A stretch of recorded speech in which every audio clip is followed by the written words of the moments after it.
Family of longtime Eastern Market CEO Dan Carmody mourning the loss of his wife, Vivian. Yeah, tonight we learned a homicide warrant has been submitted to the Wayne County Prosecutor's Office.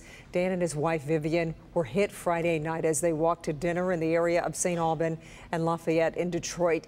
Dan survived. His wife did not. Pamela Osborne spoke with witnesses tonight. Pamela joins us live with a closer look at this accident, which has really just devastated so many people in the community. Pamela.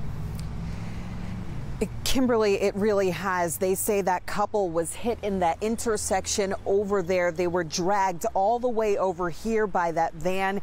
And this is where Dan and Vivian ended up, where you see this memorial at right now. That car, the driver kept going, flattening a street sign, crossing the median before crashing into a tree in front of an apartment complex full of children and people outside enjoying that nice day on Friday. Between Saint Aubin and Shane for a pedestrian accident with injuries. These two pedestrians have been hit by a vehicle.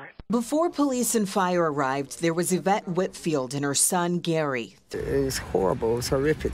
The sound of a crash drew her attention to her window at the Martin Luther King homes. She says she watched as an out-of-control van crossed the median of Lafayette near Saint Aubin. She rushed outside.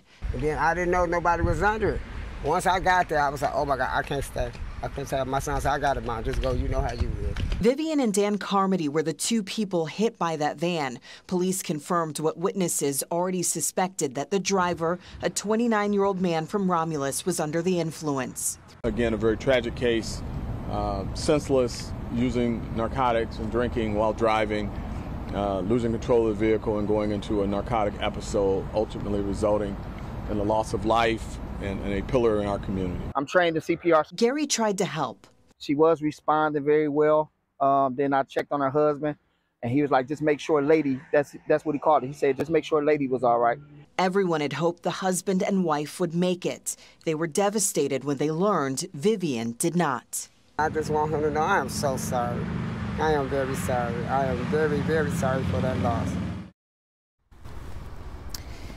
And a representative tells us that Dan had surgery on his ankle and his leg Saturday. He is expected to be released from the hospital here soon. But everyone we spoke to today who witnessed that crash on Friday, they just want him to know how truly, incredibly sorry they are for his loss. They also want him to know that they are praying for him and his family. He and his wife had 6 children, and certainly keeping all of them in their prayers as well. Reporting live in Detroit, I'm Pamela Osborne, Local 4. Yeah, just devastating to so many who knew her. All right, Pamela, we appreciate it.